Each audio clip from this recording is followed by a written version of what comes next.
A única experiência paranormal que tive em toda a minha vida foi com uma boneca daquelas que abrem e fecham os olhos dependendo se você a deita ou a levanta.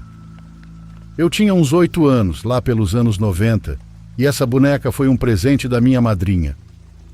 Essa boneca era de segunda mão, não era nova, mas estava muito bem cuidada e era muito bonita. Para mandar bem a real, sempre tive medo desse tipo de boneca, por isso quase não brincava com ela. Não sei porquê, já que antes disso nunca me aconteceu nada estranho, mas sempre que estava no meu quarto, eu me sentia observada pela boneca. Por isso, de vez em quando, eu colocava alguma coisa para cobrir os olhos dela. Um dia, de manhã, eu estava deitada, acabando de acordar, e vi algo que não sei se dá para chamar de pessoa. Era um homem, mas parecia uma silhueta um pouco transparente, e só dava para ver da cintura para cima. Ele vinha caminhando bem devagar, e vinha justamente do canto onde eu tinha aquela boneca. Ele se deslocou dessa forma até ficar ao meu lado e entrou na parede. Naquele dia, como eu tinha acabado de acordar, pensei que tinha sido um pesadelo. Vocês inscritos vão entender que tudo apontava para isso, já que eu nunca tinha tido uma experiência como essa. Por essa razão, dizia para mim mesma que tinha sido apenas um sonho. Desde que isso aconteceu, eu fiquei com muito medo de ficar sozinha no meu quarto. A boneca eu já não cobria apenas os olhos, mas a cabeça inteira. Depois, alguns dias mais tarde, eu estava limpando meu quarto e arrumando minhas roupas. Minha mãe não gostava de ver aquela boneca com a cabeça coberta, por isso já tinha tirado o que eu tinha colocado em cima dela. E estando nisso, eu estava muito entretida limpando e arrumando minhas roupas quando, de repente, tive aquela sensação de ter alguém atrás de você. Virei e era o mesmo homem que eu achei que tinha sonhado. Mas agora a silhueta estava completa. Eu conseguia ver até os pés, embora ainda fossem transparentes. Ele, em apenas segundos, tempo em que não consegui reagir, passou andando bem devagar atrás de mim. Era um homem jovem. Pelo que consegui ver e me lembro, tinha um olhar perdido, e da mesma forma entrou pela parede. Gente, eu fiquei em choque. Só lembro que comecei a gritar pela minha mãe, e assim que consegui, saí correndo do quarto. Daí em diante não lembro de muita coisa. Tudo o que aconteceu antes ficou muito marcado, mas não me recordo se minha mãe me acompanhou até o quarto ou o que ela me disse. Contei isso para a minha avó, já que ela gostava muito desses assuntos. E o que lembro bem é que ela me disse que, de fato, havia algo naquela boneca e que, para acabar com o que quer que fosse, eu precisava dá-la para outra pessoa. Não tenho ideia de como ela soube disso ou como chegou a essa conclusão. Eu era uma criança, então não pensei 2 vezes e dei a boneca. E não é que minha avó estava certa, porque depois disso nunca mais vi nada no meu quarto, nunca mais senti que estava sendo observada e nunca mais tive bonecas desse tipo. Por isso penso que com certeza havia algo naquela boneca, e assim como chegou, foi embora com ela.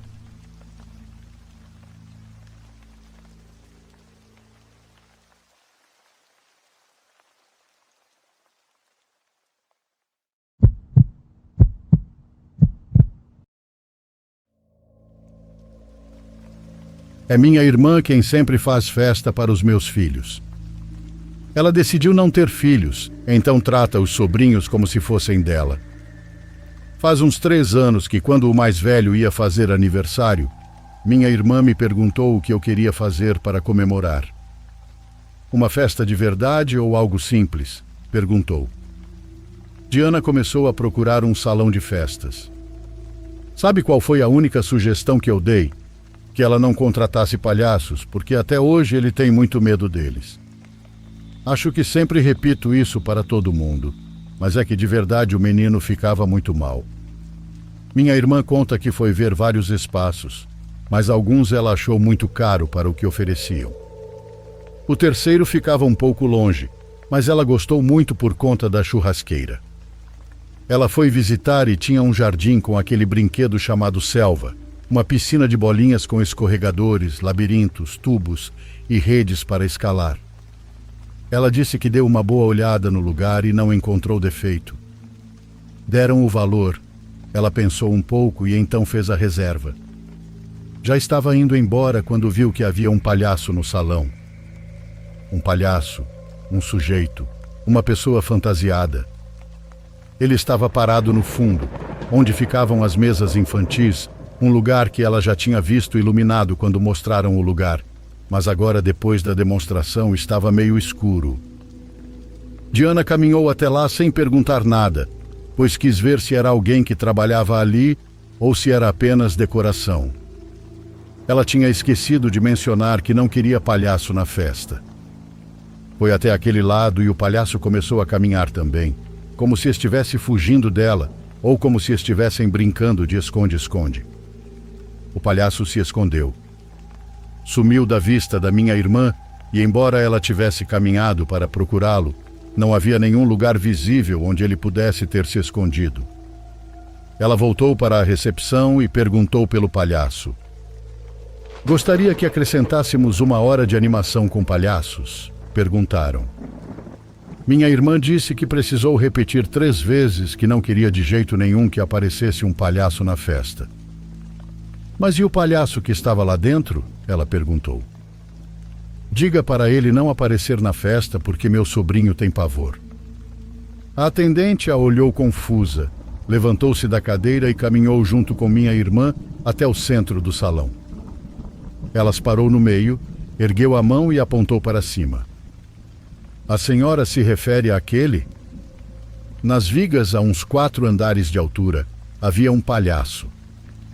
Mas não era uma pessoa, e sim parte da decoração. Ele repousava sobre a viga, segurando com as 2 mãos a polia por onde passava a corda daqueles negócios de pinhata. Dava a ilusão de que era o palhaço quem a sustentava. Sim, respondeu minha irmã, mas a voz saiu duvidosa, porque era, mas não era. Era o mesmo rosto, a mesma fantasia que ela tinha visto se mover minutos antes, mas agora era de plástico ou papelão. Não se preocupe, podemos retirar, a moça disse. Minha irmã não acredita nessas coisas que nós acreditamos, então apenas achou estranho. Até pensou que fosse cansaço, que tinha visto mal. Mesmo assim, assinou. Achou justo que guardassem em um depósito para que Enzo não visse, e com isso bastava. Nem se deu ao trabalho de me contar. No dia da festa, quando chegamos, minha irmã ficou olhando para o teto. Eu não entendia o que ela procurava. Para mim só havia balões, papel colorido e as luzes acesas, mas bem na parte de cima, onde pendia a corda, havia um volume coberto com uma toalha vermelha. Ninguém deu importância, pois as crianças corriam para o labirinto de plástico, enquanto os pais se acomodavam às mesas. Para qualquer um era apenas parte da decoração, mas minha irmã, que sabia o que tinham prometido retirar, sentiu-se com raiva. Disse que se você olhasse com atenção, dava para ver o rosto sorrindo, olhando para o chão, como se espreitasse debaixo do pano. Sem dizer nada, ela foi direto à sala do responsável e o lembrou de que haviam prometido retirar o palhaço. Só a senhora que sabe que ele está aí pode perceber, responderam. Não podemos tirar porque faz parte da estrutura, mas está bem coberto, não se preocupe. Minha irmã voltou insatisfeita para perto da churrasqueira, mas também não queria estragar a festa. Depois, como as pessoas começaram a chegar, quando tocaram as primeiras músicas e serviram a comida, ela deixou passar. A festa transcorreu normalmente. Diria que 80% já tinha acontecido.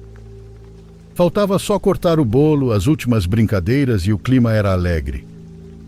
Até minha irmã já tinha esquecido da toalha vermelha que cobria aquele boneco nas vigas.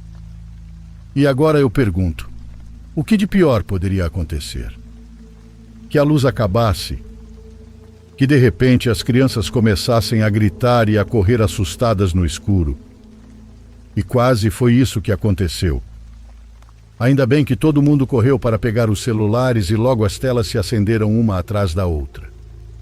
A luz branca mal iluminava o suficiente para revelar os rostos tensos, olhos abertos, pratos descartáveis sobre as mesas, e um caminho improvisado entre balões caídos.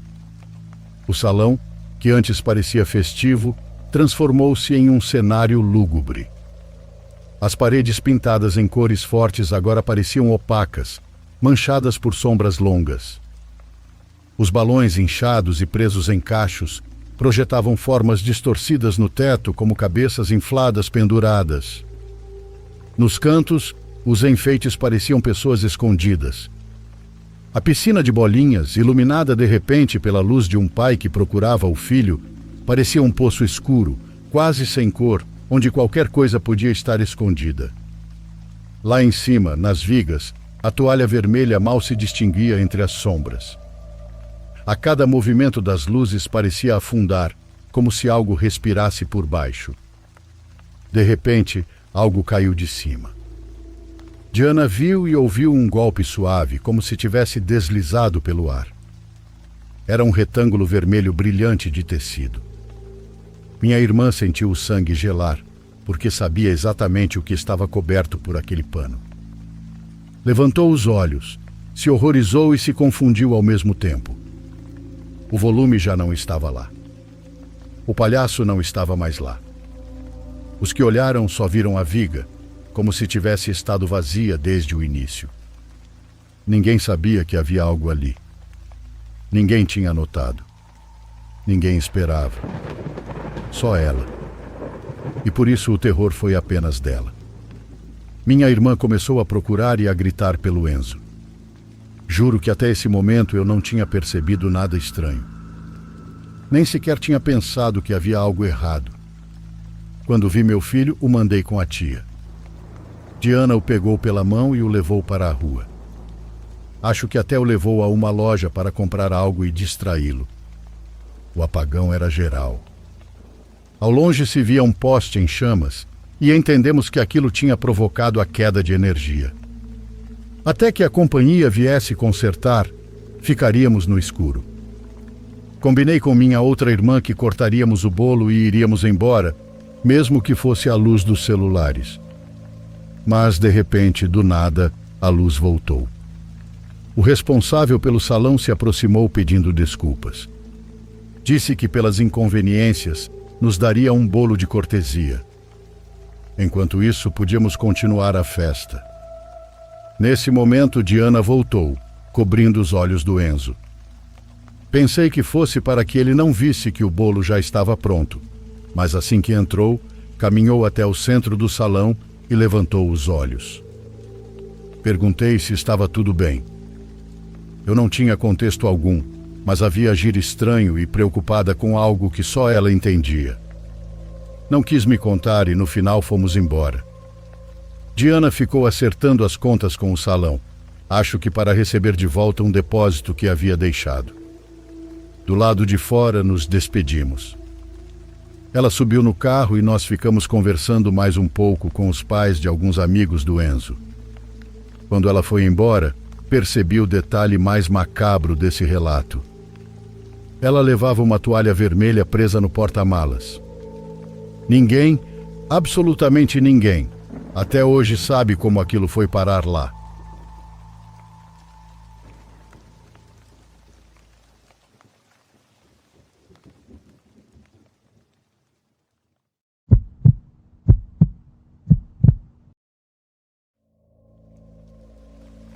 Bom dia, boa tarde ou boa noite a todos.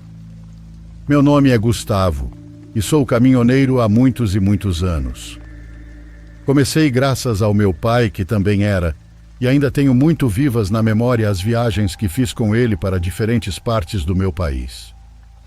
Pode ser que meu pai José não fosse o homem mais conversador, mas soube demonstrar seu carinho de outras formas.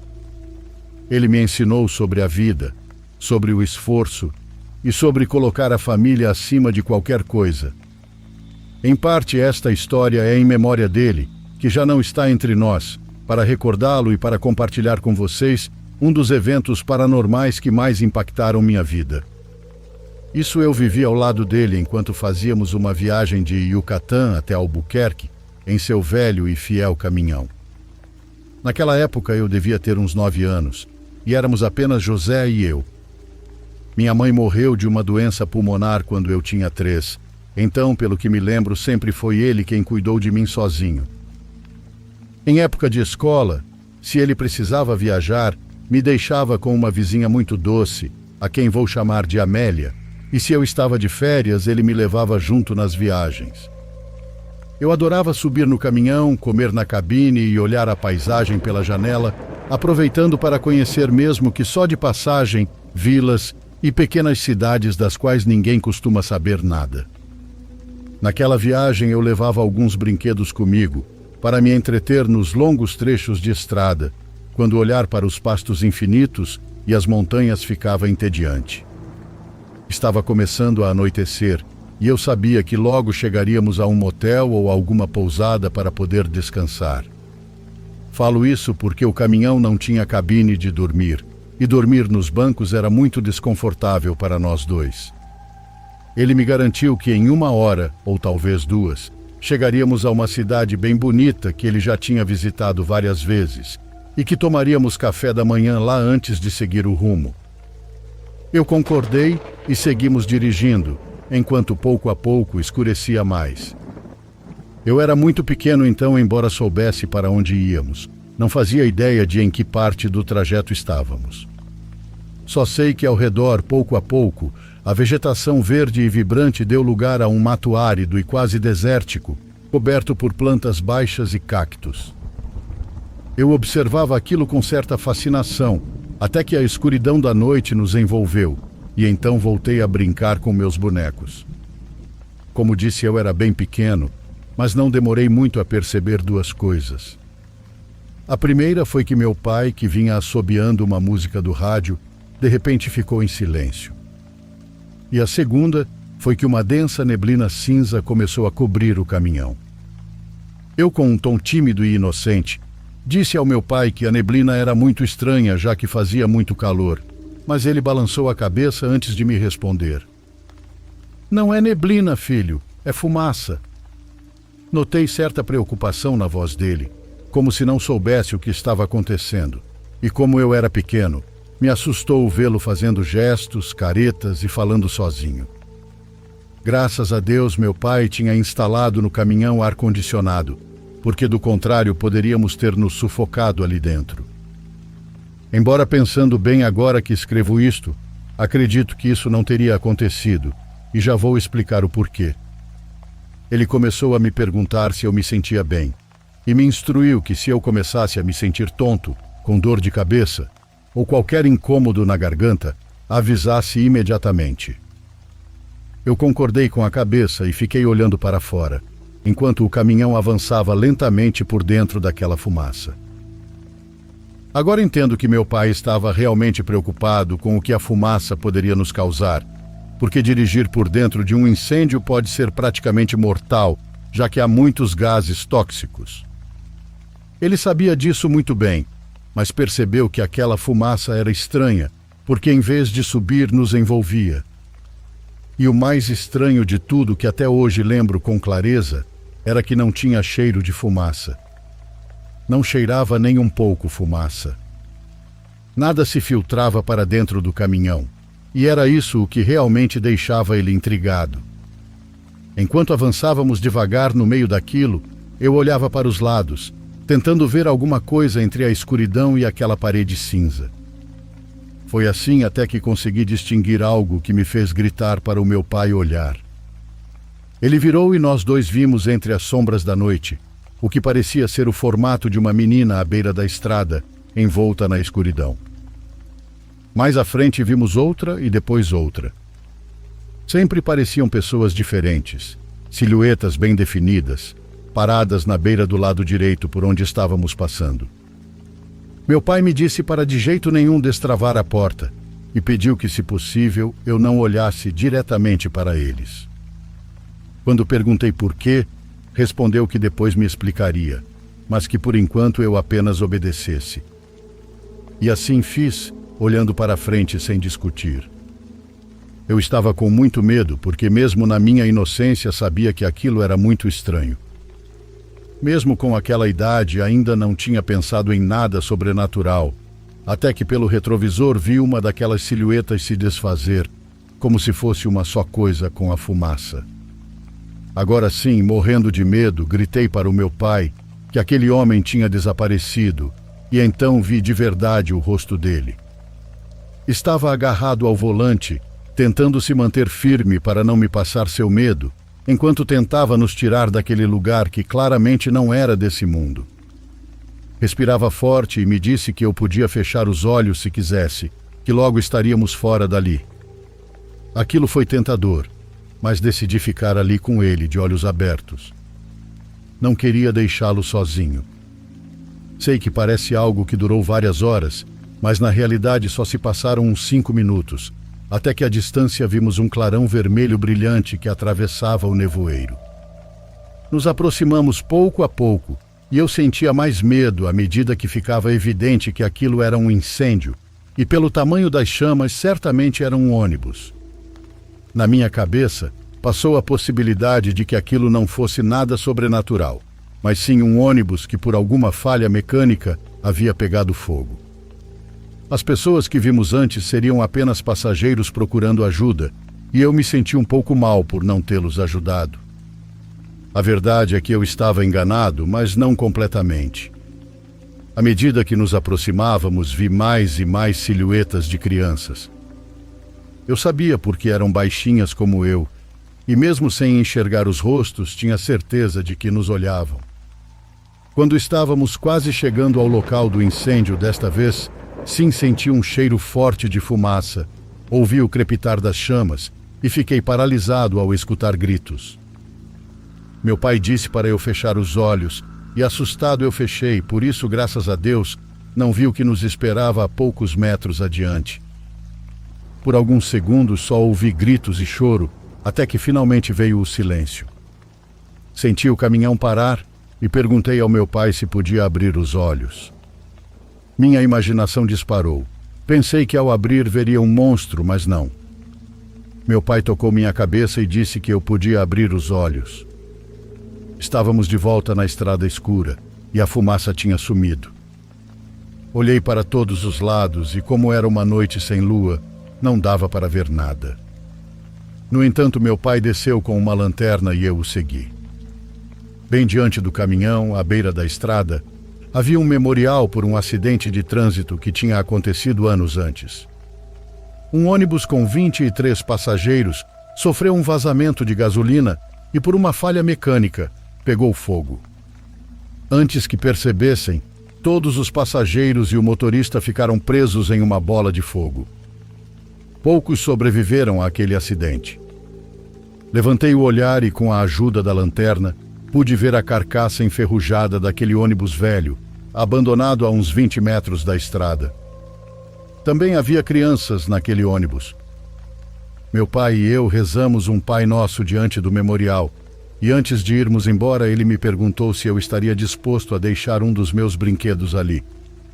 Subi no caminhão e desci com um dos meus bonecos favoritos, para deixá-lo naquele lugar, na esperança de que as crianças daquele acidente pudessem encontrar alguma paz. 1 minuto depois, voltamos à estrada e seguimos até uma cidade próxima, onde passamos a noite.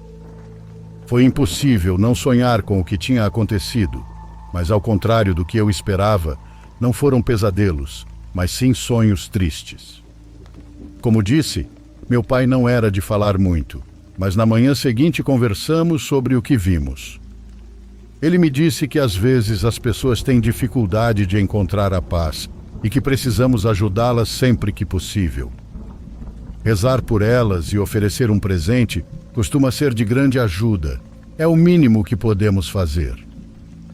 Anos depois, conversando novamente com meu pai, perguntei o que ele tinha visto quando eu fechei os olhos, enquanto escutávamos todos aqueles gritos. Ele me garantiu que ao lado da estrada pôde ver aquele ônibus em chamas e que teria desejado poder fechar os olhos como eu. Ninguém gostaria de ver algo assim, mas ele teve que manter o olhar fixo à frente pela minha segurança, e assim fez. Só espero que todas as pessoas daquela viagem tenham encontrado paz, assim como meu pai. Obrigado por lerem minha história.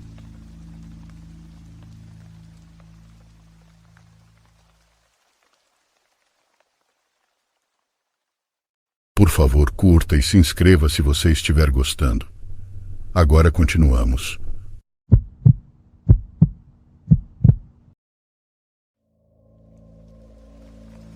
Eu cresci em uma cidade pequena, a alguns quilômetros da divisa entre Montana e Idaho. Eu estava do lado de Montana. Não acontece muita coisa por aqui, e para ser sincero, esse é parte do motivo de eu nunca ter ido embora. Isso aconteceu há muito tempo, antes do mundo inteiro ter celular e viver conectado o tempo todo nessa merda. Para falar a verdade, minha região não mudou quase nada desde então, e talvez seja justamente por isso que o que vou contar ainda esteja tão fresco na minha memória. Era final de agosto, um daqueles últimos dias de verão em que já dá para sentir as estações mudando. Naquela manhã eu seguia meu trajeto normal para o trabalho, uma estrada de mão dupla que cortava fazendas e colinas baixas. Uns 15 minutos depois de sair de casa, vi um carro parado no acostamento. Era um sedã azul, modelo antigo, que parecia estar ali fazia algum tempo. Simplesmente estava estacionado no acostamento. Sem pisca-alerta ligado, ninguém do lado de fora, só parado, inclinado levemente para o barranco. Olha, eu não sou tolo, mas também sou o tipo de cara que ajuda quem precisa, pois fui criado assim. Quando me aproximei, reduzi um pouco a velocidade para observar melhor. O carro não estava ligado e eu não conseguia ver ninguém dentro. Nem no banco do motorista, nem no do passageiro, nem no de trás. Era realmente estranho, ainda mais tão cedo de manhã, mas não exatamente alarmante. Aqui, muita gente quebra o carro e sai andando em busca de ajuda. Pensei que talvez alguém tivesse tido problema mecânico e caminhado até a fazenda mais próxima, então segui meu caminho. Eu precisava chegar ao trabalho, e aquilo não parecia uma emergência. Para ser sincero, já tinha até esquecido da cena quando saí do serviço. Mas no caminho de volta vi o mesmo carro e no mesmo lugar. A única diferença era que dessa vez a porta do motorista estava escancarada. De manhã não estava assim, e eu tinha certeza. Reduzi a velocidade de novo. Estiquei o pescoço ao passar, mas não havia sinal de ninguém. Ninguém andando por perto, nenhuma marca no chão que eu conseguisse ver, só aquele carro velho parado ali, com a porta aberta como se alguém tivesse saído apressado e nunca voltado. Dessa vez não ignorei. Assim que peguei sinal, encostei e liguei para o número de emergências não urgentes. Expliquei onde estava e o que tinha visto, e a atendente agradeceu, dizendo que alguém verificaria. No dia seguinte, indo trabalhar, o carro já não estava mais lá. Achei que a história tinha acabado ali, mas cerca de uma semana depois, enquanto tomava café, vi uma notícia local que chamou minha atenção. A polícia estava investigando um caso de pessoa desaparecida. Falavam de um veículo encontrado abandonado numa estrada rural, nos arredores da cidade. As descrições batiam exatamente com o que eu tinha visto. Na hora, conectei os pontos e aumentei o volume da TV. Eles não divulgaram o nome do homem, mas disseram que o carro estava registrado em nome de alguém estrangeiro que nunca chegou onde deveria. Segundo as autoridades, não havia sinal de crime nem testemunhas da situação. Sempre tive uma certa desconfiança da mídia, então não sabia se acreditava na versão que estavam passando. De qualquer jeito, era inquietante pensar que eu tinha presenciado aquilo praticamente no momento em que aconteceu. Talvez eu tivesse sido a única pessoa a reportar o carro parado na estrada. Foi uma sensação muito estranha. Tentei seguir com a vida, mas não consegui. A curiosidade me consumia. Como já disse, aqui não acontece quase nada, então algo tão fora do comum era impossível de simplesmente ignorar. Na manhã seguinte, liguei para meu irmão. Vou chamá-lo de Benjamin. Ele é bombeiro numa cidade perto o suficiente para estarmos a par das mesmas coisas. É assim que funciona na nossa região. Perguntei se ele tinha alguma informação da polícia, porque eu sabia que os departamentos sempre se comunicam. Ele contou que tinham recebido um memorando sobre o carro abandonado e a pessoa desaparecida. Perguntei se a polícia planejava fazer alguma busca e ele disse que não sabia ao certo, mas provavelmente organizariam algo em breve. Não tinha muitos detalhes além disso. Falei que poderíamos ajudar, talvez juntar alguns colegas do quartel também. No começo ele estranhou meu interesse, mas acabei convencendo. E para ser honesto, nem eu sei por que estava tão envolvido. Talvez fosse só a sensação de conexão pessoal com o caso. Não fazia ideia de como coordenaríamos isso com a polícia, então deixei meu irmão cuidar de tudo. Em poucos dias, com a devida permissão, ele conseguiu organizar. A polícia já planejava uma busca e agradeceu pela ajuda extra. Não era nada grandioso, apenas alguns oficiais, alguns bombeiros de folga e eu. O foco era um trecho raso de mata e uns canais de irrigação antigos, logo ao lado da estrada. De carro não chamava a atenção nenhuma, mas a pé dava para ver como seria fácil alguém se perder ou sumir dali. Nos dividimos em duplas para agilizar, e é claro que eu fui com meu irmão. Depois de cerca de 1 hora, uma das duplas chamou no rádio. Eles tinham visto algo por entre o mato e todos corremos até lá. Era um barracão de manutenção antigo, que parecia não ser usado há anos. Metade afundado no solo, coberto por plantas trepadeiras. Da estrada seria impossível notar. A porta estava entreaberta e o cadeado arrebentado. Por dentro, escuro e úmido, do jeito esperado de um lugar abandonado. Mas aos poucos os olhos se acostumaram e deu para ver sinais de que alguém estivera ali recentemente. Havia garrafas d'água vazias e embalagens de comida espalhadas de forma intencional. A equipe se dividiu, procurando evidências dentro e fora. Um dos bombeiros achou algo na parede dos fundos e fomos todos olhar. Era um buraco pequeno e limpo em uma das tábuas de madeira perto do chão. As bordas estavam afiadas, cheias de farpas, nada parecido com desgaste natural. Parecia exatamente um furo de bala. Procuramos por cápsula, projétil, qualquer sinal de sangue. Nada, só aquele buraco inexplicável. Os policiais comunicaram a descoberta pelo rádio e pelo tom dava para perceber que o caso já não era tratado apenas como desaparecimento. O oficial responsável reuniu todos e disse que dali em diante a investigação ficava com eles. Depois pediu especificamente que eu saísse, por ser o único civil ali. Me senti frustrado, mas não tinha opção. Mais tarde liguei para Benjamin. Ele respondeu de forma vaga, até admitir que os bombeiros também foram mandados embora pouco depois de mim. A polícia isolou completamente a cena. Nas semanas seguintes esperei por novidades, mas os contatos do meu irmão na polícia diziam não saber de nada. Achei estranho. A imprensa local nunca mais tocou no assunto, além da primeira notícia. Parecia que tudo tinha sido engavetado em silêncio. Decidi voltar lá sozinho e tentar encontrar o barracão. Eu tinha certeza de lembrar o local exato. Dirigi até o ponto de onde começamos a busca e passei horas vasculhando. Segui os canais de irrigação à risca. A paisagem era a mesma daquele dia, mas não havia barracão nenhum. Comecei a duvidar da minha própria memória. Talvez eu tivesse errado um pouco o local, mas mesmo assim ele deveria estar por ali. Tentei outra parte, depois mais outra, mas não achei nada. Era estranho, mais estranho do que consigo descrever agora. Lembro de estar ali, sozinho, no meio da vegetação alta, com o vento leve passando de vez em quando. Pacífico, sim, mas também esquisito. A única explicação que consegui foi que talvez o condado tivesse removido o barracão inteiro. Não seria difícil escavar e transportar, mas parecia uma medida extrema para um simples caso de desaparecimento. Restavam apenas 2 opções: ou minha memória me enganava, ou o barracão já não existia. Saí de lá pouco depois, já que não havia mais nada a fazer. Fiquei com a sensação incômoda de que algo importante tinha acontecido naqueles últimos dias e me permitiram presenciar por um instante antes de me excluírem completamente.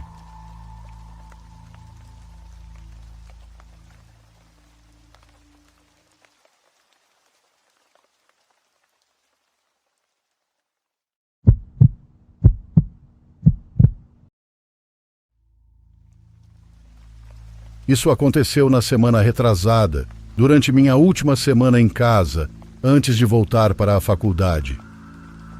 Tenho pensado se deveria ou não escrever sobre isso, mas não consigo parar de pensar no que pode estar acontecendo em casa.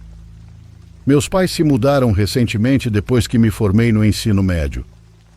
Eles já falavam em se mudar para uma casa menor há anos, e assim que eu estava indo para a faculdade, finalmente tomaram a decisão. O momento fez com que eu só tivesse ido à casa nova algumas poucas vezes.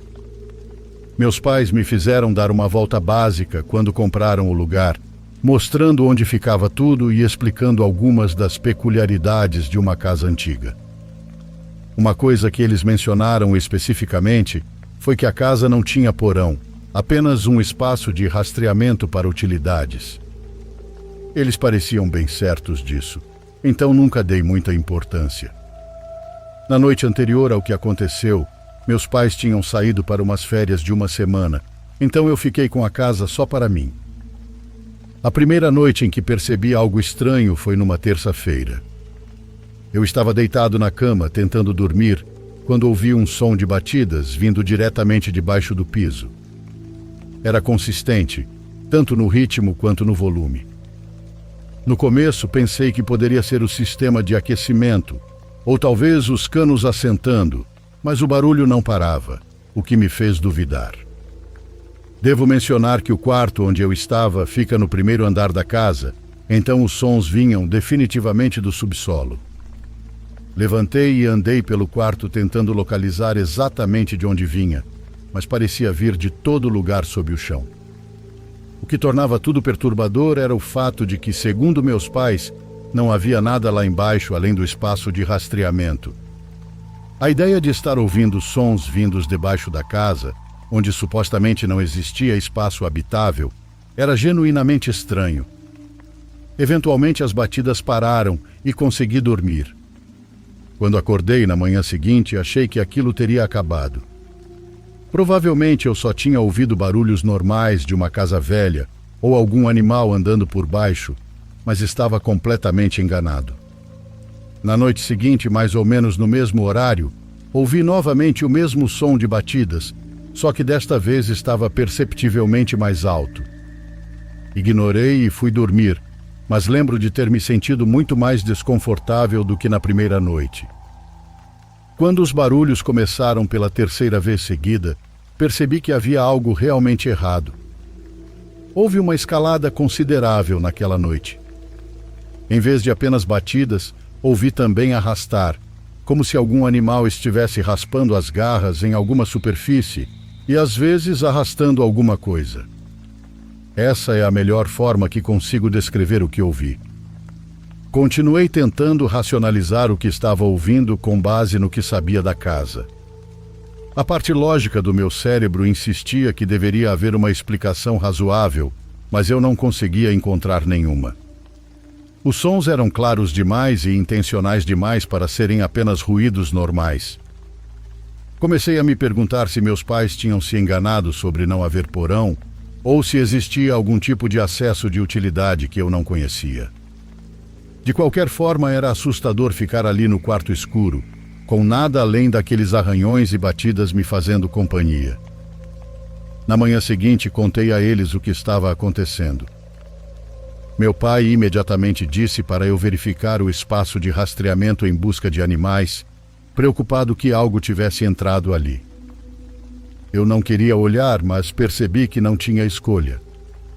A entrada do espaço de rastreamento fica embaixo da varanda, então precisei me cobrir de barro para investigar direito. E embora estivesse com medo do que poderia encontrar, não havia nada, nem mesmo animais. Meu pai pareceu satisfeito e me disse para não me preocupar mais, mas eu fiquei insatisfeito e até frustrado com a falta de respostas. Decidi procurar outras possíveis explicações.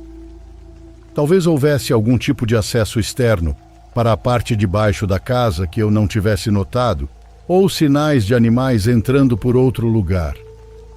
Enquanto caminhava pelo perímetro, percebi uma pilha de materiais de construção antigos encostados na lateral da casa. Madeira, lonas, blocos de concreto e coisas assim.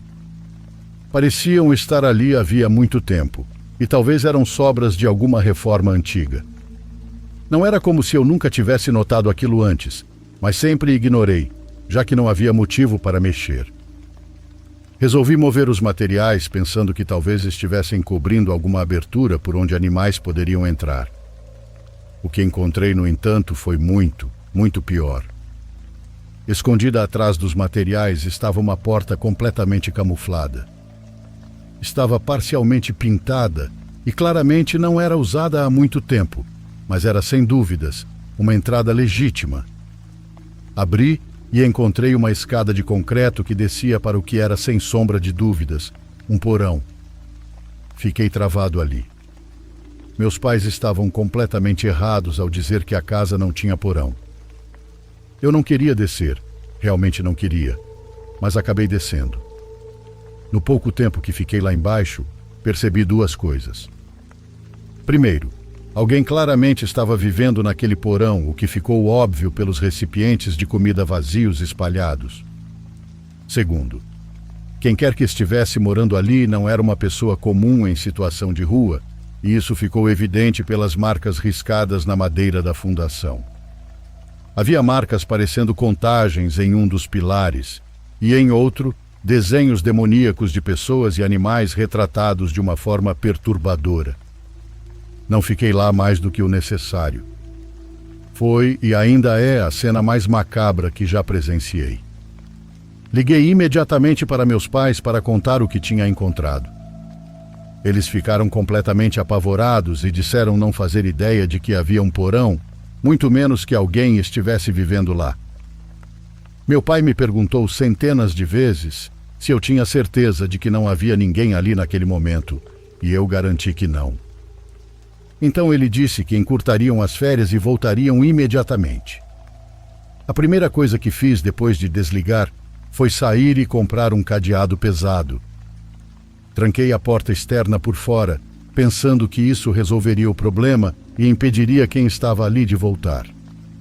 Naquela mesma noite fui acordado por pancadas e chacoalhões do lado de fora. Instantaneamente soube que alguém estava tentando voltar para o porão e estava claramente com raiva por a porta estar trancada. As batidas eram tão altas e violentas que temi que realmente arrombassem a porta. Lembro de ter congelado, sem conseguir me mexer. As batidas pararam e isso me descongelou. Fui até a janela com cuidado e olhei a tempo de ver um borrão correndo pelo quintal em direção à escuridão. Não consegui distinguir detalhes de quem era, mas vê-lo fugir tornou toda a situação ainda mais real e ameaçadora. O resto da noite foi meio confuso, principalmente porque estava apavorado, por mais que odeie admitir isso. A polícia fez uma busca completa na casa, inclusive no porão, mas obviamente não encontrou nada. Não podiam fazer muito além de prometer ficar de olho. Meus pais chegaram no dia seguinte e insistiram que tudo ficaria bem. No entanto, parti para a faculdade na manhã seguinte, como estava planejado. Porém estava, e ainda estou, extremamente inquieto com toda a experiência. Parece errado deixar meus pais sozinhos ali, especialmente já que não temos nenhuma informação sobre a pessoa que estava, literalmente, vivendo na nossa casa, sabe-se lá por quanto tempo. Faz apenas alguns dias que saí, e estou ansioso aguardando notícias dos meus pais para saber se aconteceu mais alguma coisa. Até agora não aconteceu nada, mas isso não me tranquiliza nem um pouco.